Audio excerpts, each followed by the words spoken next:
The year was 1943.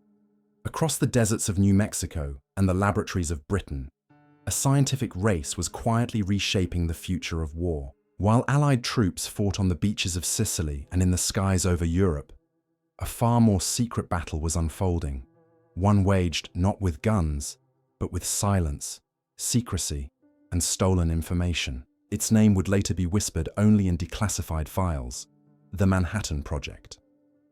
Hidden in the arid plains near Santa Fe, the town of Los Alamos did not appear on any map. Behind its guarded fences, the world's leading scientists, Robert Oppenheimer, Enrico Fermi, Niels Bohr, and countless others, worked around the clock to unlock the power of the atom. The stakes could not have been higher. Nazi Germany was rumored to be pursuing a similar weapon, and the Allies feared they were already ahead. Yet as blueprints and equations flowed through secure channels, a new fear began to take hold. Someone inside might be listening. That fear was not unfounded. In Washington, D.C., the U.S. Army's Counterintelligence Division began noticing irregularities. Documents requested by individuals outside their clearance range, duplicated research notes appearing in unapproved hands, and coded communications between scientists with known political sympathies. Across the Atlantic, British intelligence, already well versed in infiltration through their own experiences with Soviet moles like the Cambridge Five, recognized the pattern immediately. The two intelligence arms, MI5 and the newly formed American Office of Strategic Services, or OSS, agreed to launch a joint surveillance program. It would become known internally as Silverplate Shadow, a nod to the codename for the aircraft modified to carry the atomic bomb. The goal was simple: find out who might be passing atomic secrets to the Soviet Union. But in practice, the mission was far from simple. The Manhattan Project's secrecy worked against them. Even within government channels, communication was compartmentalized. The men and women working on the bomb often didn't know what their colleagues were doing, let alone that they themselves were being watched. By early summer, intelligence intercepts from British codebreakers at Bletchley Park began to reveal subtle clues. Through encrypted Soviet traffic, they identified references to a mysterious source inside the physicist's circle. The source appeared to have direct access to classified data about uranium-235 yield calculations and neutron cross-sections, terms that only Los Alamos scientists would fully understand. American analysts codenamed the unknown informant Enigma, though no one yet knew his true identity. Meanwhile, in Los Alamos, tensions were growing. The scientists lived under near-military discipline, their mail censored, their movements restricted. Yet security breaches persisted. One military policeman reported seeing a classified folder left unattended in a canteen. Another found notes in Russian scribbled in the margins of an experimental logbook. When Colonel Boris Pash, head of the Manhattan Project's Counterintelligence Division, heard these reports, he realized the scale of the problem. "We were building the most dangerous weapon in human history," he later wrote in his diary, "and we had no guarantee we were the only ones building it." Amid the pressure, personal ideologies began to blur the lines between patriotism and principle. Some scientists, aware of the devastation such a weapon could unleash, questioned whether any one nation should possess it. Others, influenced by leftist ideals or anti-fascist sympathy, viewed the Soviet Union as a necessary balance of power. This moral grey zone created the perfect cover for espionage, one that Moscow's NKVD was more than willing to exploit.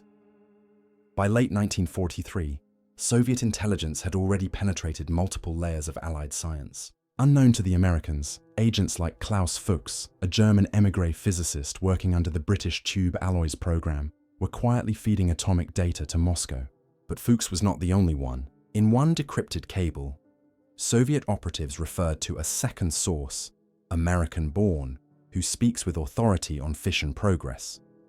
The cable was marked with a chilling annotation: information reliable. Access level high, the shadow war had begun. Files were disappearing.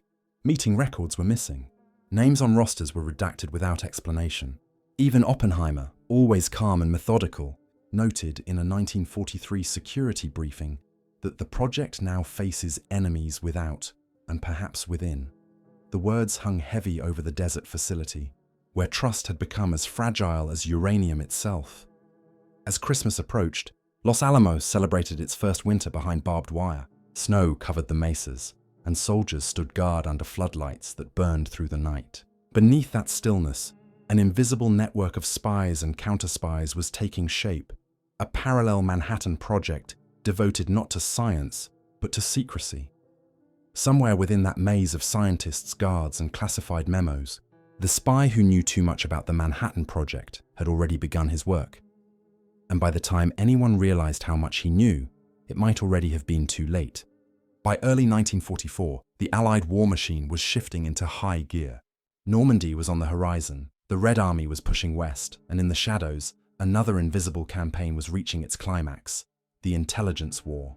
In the heart of this secret battlefield stood a fragile alliance between the OSS and Britain's MI5, united under one purpose: to uncover how Soviet intelligence had infiltrated the Manhattan Project. The operation was called Silver Plate Shadow, and its existence was known to fewer than 24 men and women across both nations. From an office in Grosvenor Square, London, the OSS European headquarters, coded messages arrived daily from New York, Washington, and Los Alamos. They told of strange courier routes, intercepted diplomatic cables, and scientists whose loyalties had begun to blur under the pressure of secrecy. The British had seen it before. Just a few years earlier, MI5's Section 5 had quietly exposed communist infiltration inside the Foreign Office, a discovery that later birthed the infamous Cambridge Five. It was from these lessons that Silver Plate Shadow was born, a joint Anglo-American counter-espionage effort aimed not at Germany, but at their uneasy ally, the Soviet Union. One of the first clues emerged from an unlikely place. The OSS outpost in Bern, Switzerland, led by the legendary spy master Alan Dulles. His team intercepted neutral diplomatic correspondence traveling through Lisbon and Stockholm, two hubs of wartime intelligence exchange. Within those coded cables, analysts noticed familiar terminology, words that echoed atomic science: uranium, neutron flux, chain reaction. Someone was moving sensitive data through neutral channels under the guise of trade communications. Meanwhile, in Bletchley Park, British cryptanalysts working on Soviet ciphers began to notice similar anomalies. Though Moscow's encryption was far more sophisticated than the German Enigma machine, fragments of decrypted messages hinted at sources with direct scientific access.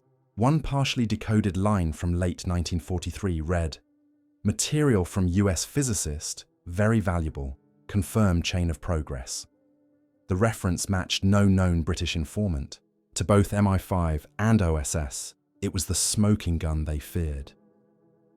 In Washington, General Leslie Groves, the military head of the Manhattan Project, received the first of several grim briefings. The Soviet Union, while a wartime ally, had shown increasing interest in post-war atomic developments. Groves, distrustful by nature, ordered tighter security around all project communications. Yet, as his own officers warned, the leak might not be external. "If this information is reaching Moscow," Groves wrote in a memorandum dated January 15, 1944, "then someone inside our scientific ranks is already compromised."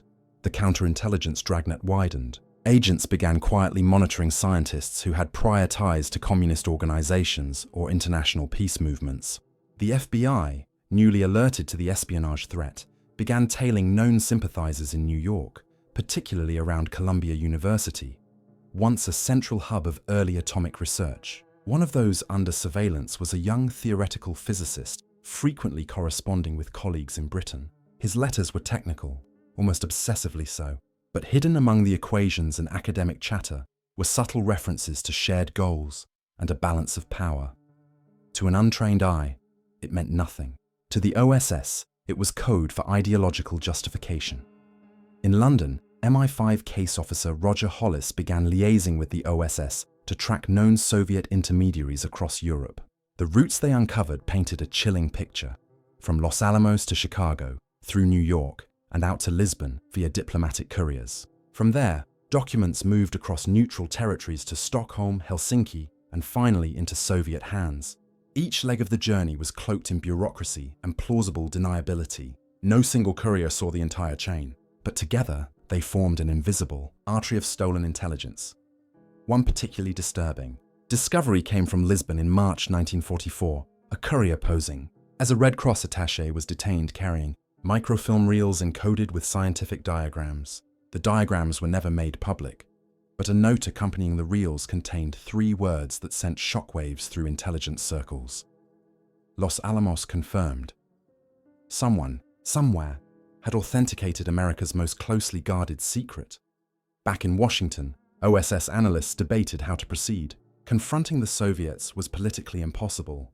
They were still critical to the Allied war effort. Yet allowing the leaks to continue risked handing the future of nuclear science to Moscow, so the strategy shifted. Contain, observe, and mislead. Counterintelligence began feeding selective misinformation through suspected channels, hoping to trace who was receiving it. The results were unsettlingly efficient. Within weeks, some of those planted details appeared in new Soviet decrypts.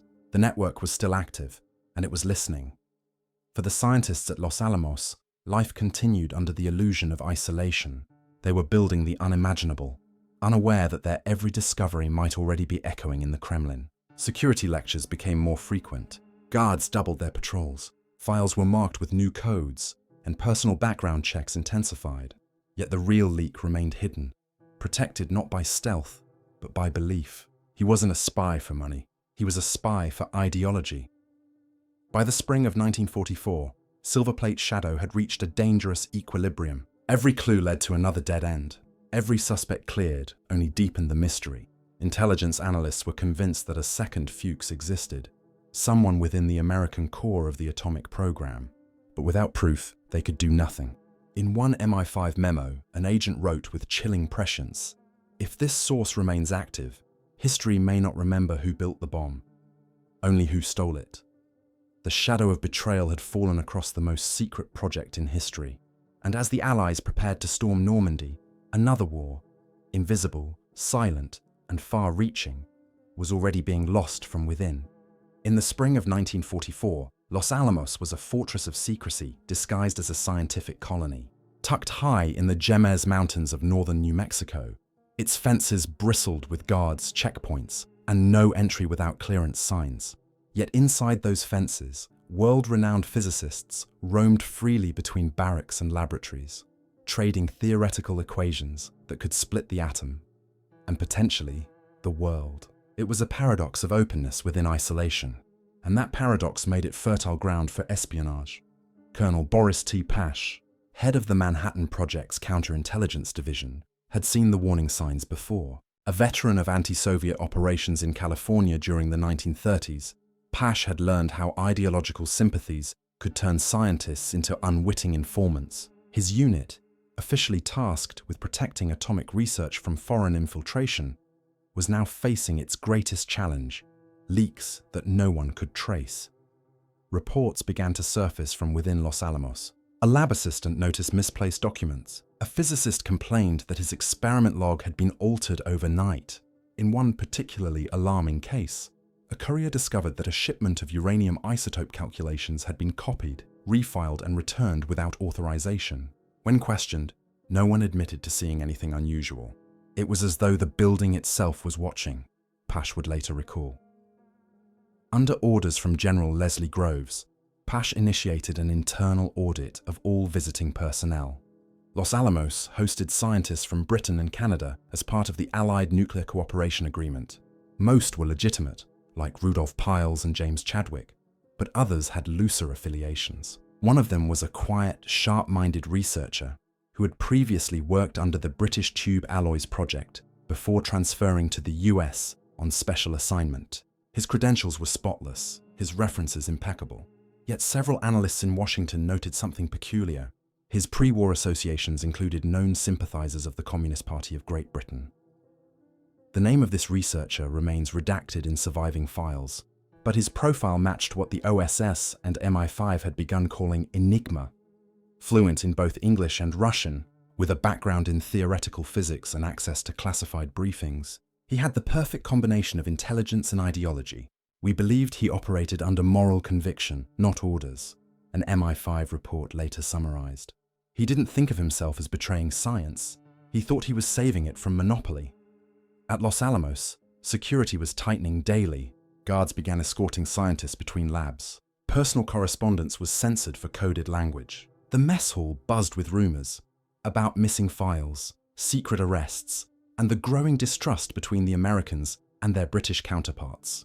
"I feel like I'm being watched by my own reflection," physicist Richard Feynman joked in a letter to his wife, though the humor masked real anxiety. Still, the work pressed on.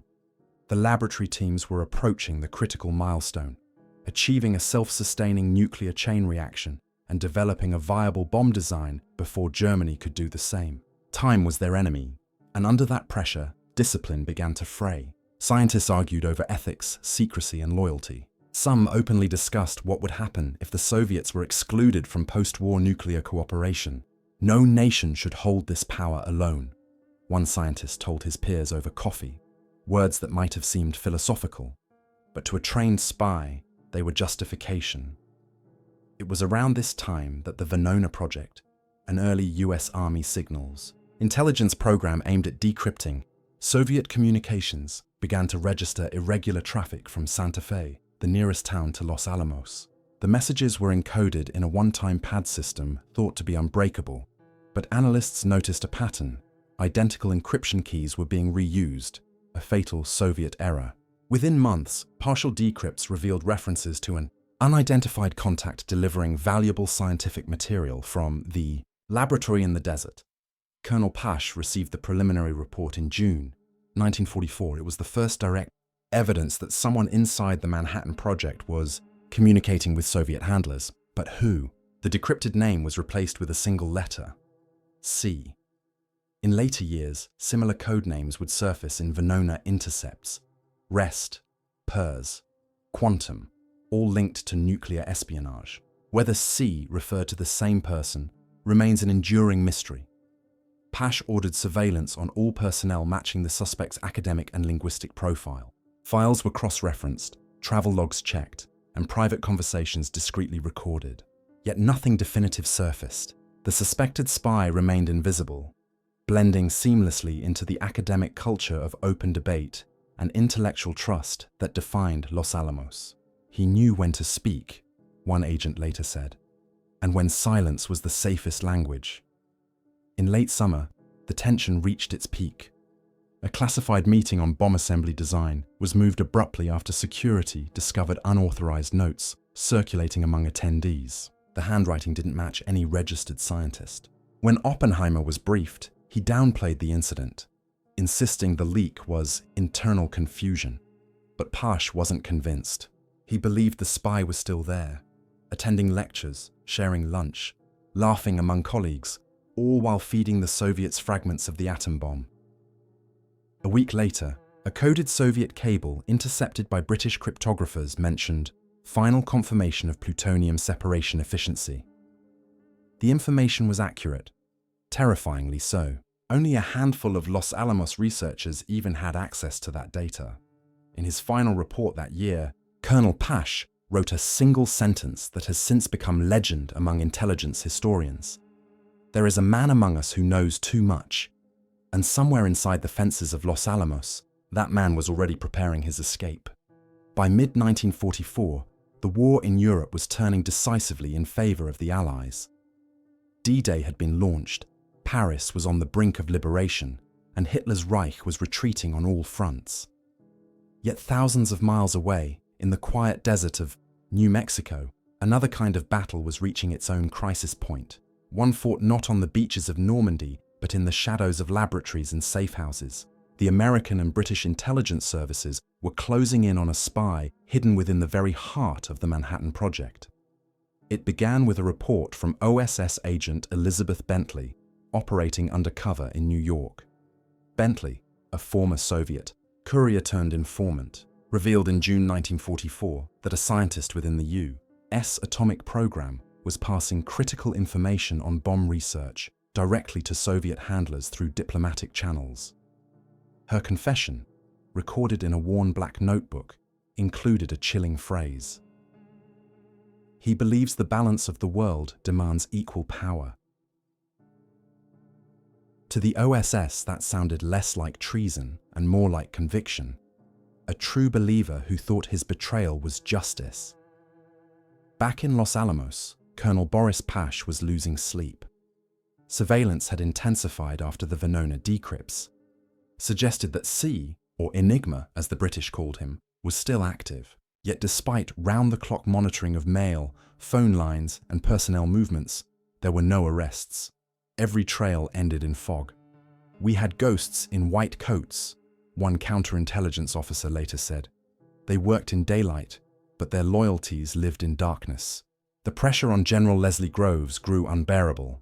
He faced a moral and political dilemma: expose the spy and risk compromising the Manhattan Project's secrecy, or remain silent and hope the leak could be contained. He chose the latter. Only a handful of men, Groves, Pash, and select OSS officers, were aware of the full scope of Silverplate's shadow. Officially, there was no spy. Unofficially, the hunt had become desperate.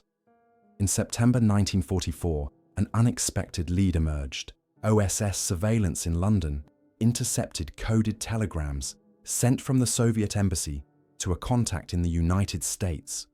One message mentioned a scientist's reassignment to European facility. The cable was signed by an NKVD handler known as Sergei, a pseudonym linked to multiple espionage cases in both London and Ottawa. The reassignment phrasing was unusual. No official program existed for transferring Manhattan Project scientists to Europe at that stage of the war. The OSS began to suspect the phrase was code for extraction. When investigators reviewed travel and personnel records, they found something shocking. One British-born physicist on temporary assignment at Los Alamos had recently left, supposedly reassigned to a physics exchange program in England. But there was no record of such a program in either the British Ministry of Supply or the US Army. He had simply disappeared. The official story, circulated within the project, claimed that the scientist had returned home for medical reasons, but a few insiders knew better. His quarters had been vacated overnight, his desk emptied, his lab notes removed from archives under direct order of military intelligence. A single line in the logbook marked the event. Reassigned per security directive. The order was signed with initials that remain classified to this day. Meanwhile, in Washington, Elizabeth Bentley's revelations were gaining traction. She named Soviet couriers operating under diplomatic cover and identified their drop points in New York, cafes, bookstores, and even the back room of a Brooklyn tailor's shop. One name recurred: Vasily Zarubin, the Soviet resident or chief intelligence officer in the US. Bentley insisted that Zarubin's network had received sensitive data on atomic research from a European physicist currently out of reach. When asked for more, she shook her head. "He's gone," she said simply. "They moved him." The timing aligned perfectly with the disappearance from Los Alamos. Throughout late 1944, internal memos between MI5 and the OSS painted a portrait of panic carefully disguised as order. British officials feared that exposure of Soviet espionage might fracture the fragile Allied partnership before victory in Europe.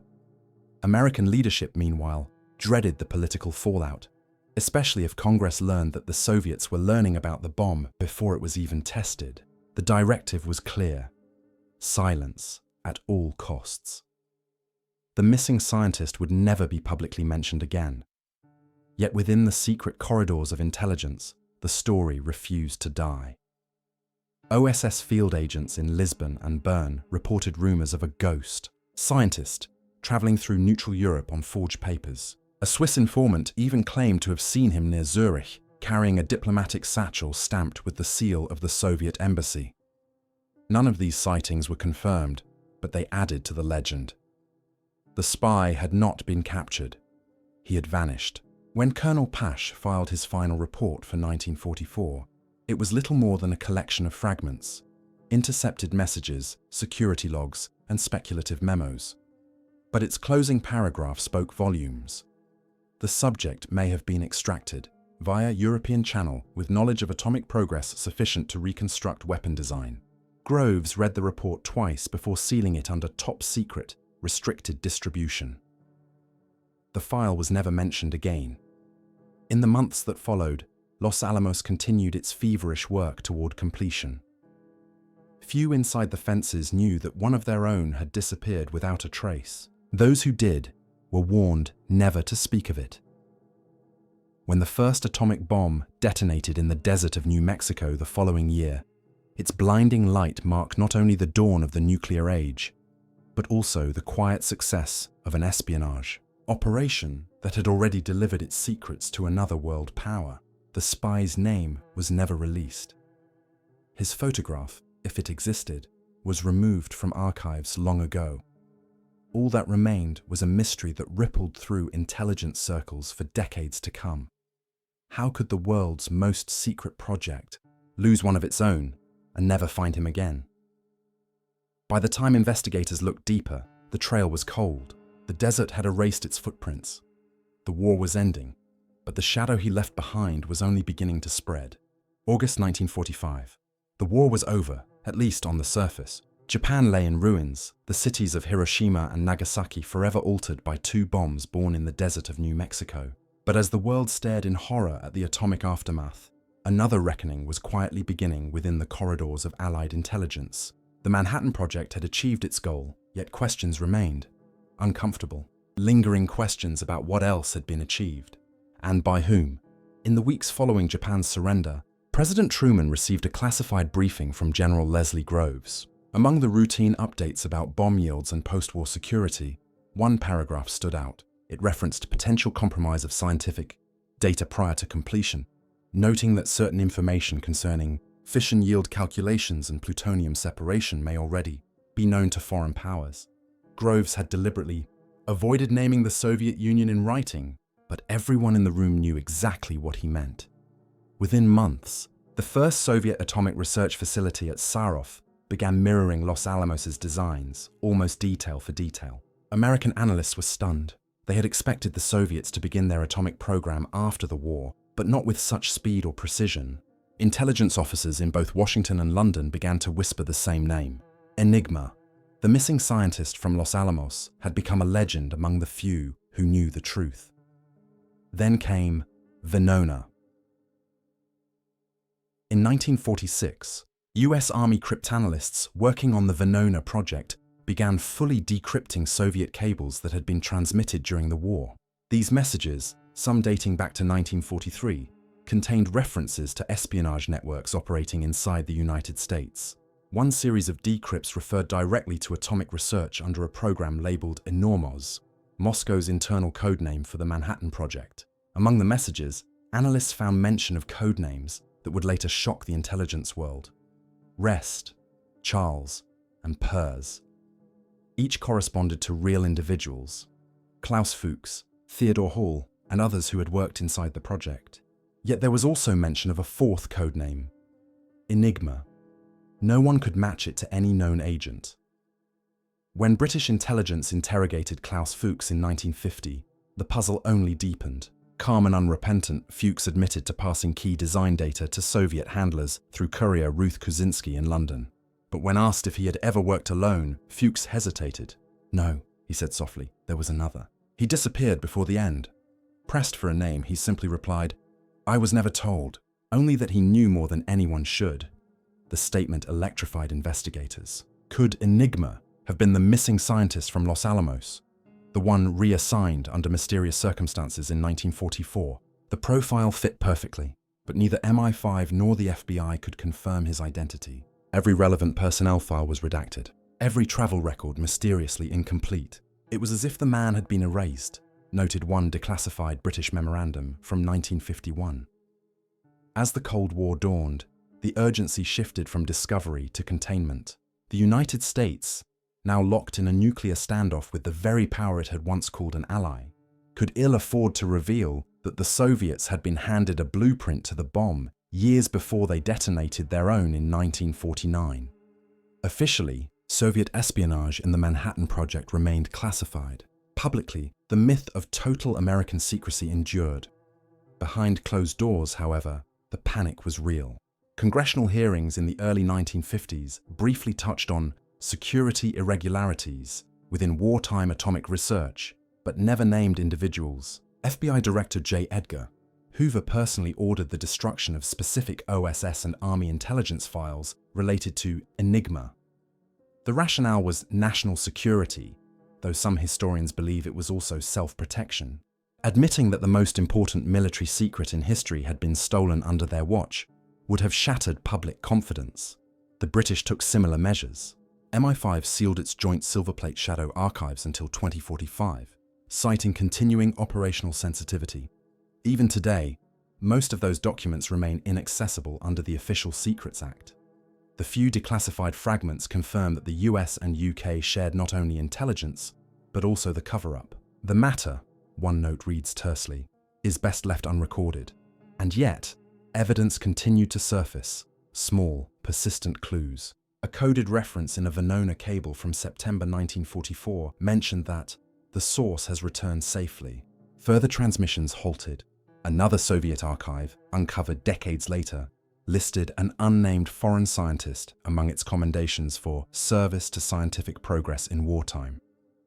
The notation beside his entry was cryptic but unmistakable: knowledge beyond expectation. By the 1960s, with nuclear arsenals multiplying and espionage stories filling the headlines, the legend of the lost Manhattan spy had become part of the classified folklore of both nations. Historians speculated that Enigma might have been spirited out through neutral Switzerland or Sweden. Others argued he had been silenced by his own handlers to preserve secrecy, but no conclusive proof ever surfaced. Meanwhile, the Soviet Union's atomic achievements spoke for themselves. The symmetry between their early bomb designs and the American Fat Man was too exact to dismiss as coincidence. As one British intelligence officer grimly noted in a 1952 briefing, "We are witnessing the echo of our own secrets." The war had ended, but the shadow it cast stretched on into the nuclear age. The missing spy, whether real or myth, had changed the course of global power, ensuring that no nation could ever again claim monopoly over the atom. And somewhere, in the sealed archives of two governments, the answer to his identity still waits, buried under decades of silence and secrecy. The Cold War was born not from open conflict, but from suspicion, a tension shaped as much by shadows as by science. By the early 1950s, the United States and the Soviet Union had both detonated atomic weapons, setting in motion an arms race that would define the rest of the century. But beneath the surface of this global standoff lay a quieter mystery: the identity of the man once known only as the spy who knew too much about the Manhattan Project. To the public, the Manhattan Project was a triumph of American ingenuity, an untouchable monument to secrecy and success. Yet to intelligence historians, it was also a study in contradiction. The world's most secure operation penetrated from within by minds as brilliant as those it sought to protect. The known cases, Klaus Fuchs, Theodore Hall, David Greenglass, had already proven that Soviet intelligence had managed to infiltrate the very heart of Allied nuclear research. But one figure, the elusive Enigma, remained unaccounted for. In 1953, the newly formed CIA quietly reopened the Silverplate Shadow files. Among them was Colonel Boris Pash's final memorandum, long forgotten in Army archives. The memo contained a name, blacked out, but with a single surviving annotation beside it: presumed exfiltrated, 1944. Cross-referenced with flight records, British intelligence found a curious anomaly. A diplomatic aircraft departing Lisbon in late 1944 carrying technical personnel under special clearance. No further details existed. Its manifest had been destroyed. Decades later, historians piecing together the declassified fragments would identify several scientists who vanished from public record in the final year of the war. One, a theoretical physicist from Cambridge with known socialist leanings, had been seconded to the US under a joint scientific exchange. Another, an American-born researcher with family ties to the Communist Party, resigned abruptly in late 1944 and was never seen again. Neither name could be conclusively tied to Enigma, yet both fit his shadow. The evidence remained circumstantial, but tantalizing.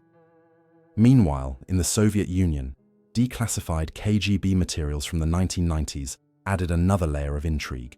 Among them was a personnel roster for the First Directorate of Scientific Acquisitions.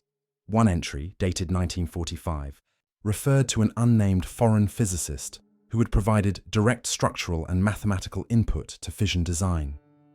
The file's closing note read simply, "No further contact, presumed deceased."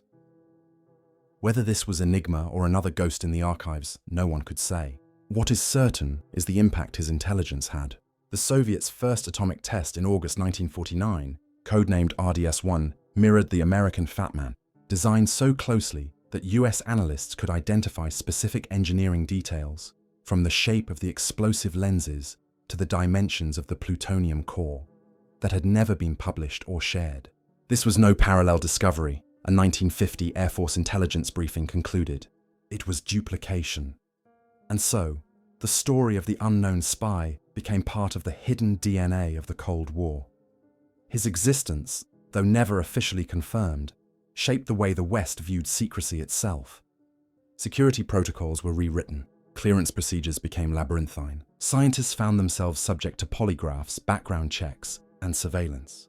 All legacies of a single man who had once walked freely through the desert laboratories of Los Alamos, carrying the weight of knowledge that could end civilization. Even now, fragments of his story lie buried in archives on both sides of the Atlantic. The US National Archives holds sealed documents marked Joint Security Matter, UK-US, File S243A. In Britain, under the Official Secrets Act, the complementary file remains classified until at least 2045. Officials cite ongoing diplomatic sensitivity. Some historians suspect that what remains hidden is not just a name, but an uncomfortable truth, that his actions were quietly sanctioned, or at least tolerated, by elements within Allied intelligence seeking to maintain post-war balance through shared deterrence. Others argue he acted entirely alone, a scientist consumed by moral conviction, believing that nuclear power could never belong to one nation. In a letter discovered among the private papers of a wartime physicist, unsigned but dated December 1944, one haunting line appears. If only one side holds the key, there will be no peace, only blackmail. Whether that letter came from Enigma or from someone inspired by his ideals, it encapsulates the moral riddle at the heart of his betrayal. Today, historians and intelligence officers alike continue to debate his identity. Was he a British intermediary, an American idealist, or a forgotten name erased by both nations to preserve the illusion of security? What little evidence survives refuses to give a definitive answer. What remains is the question, and the legacy of his knowledge.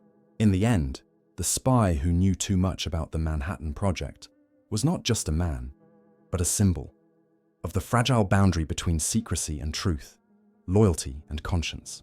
His betrayal accelerated an arms race that reshaped the modern world and ensured that the atomic age would begin not in isolation, but in symmetry.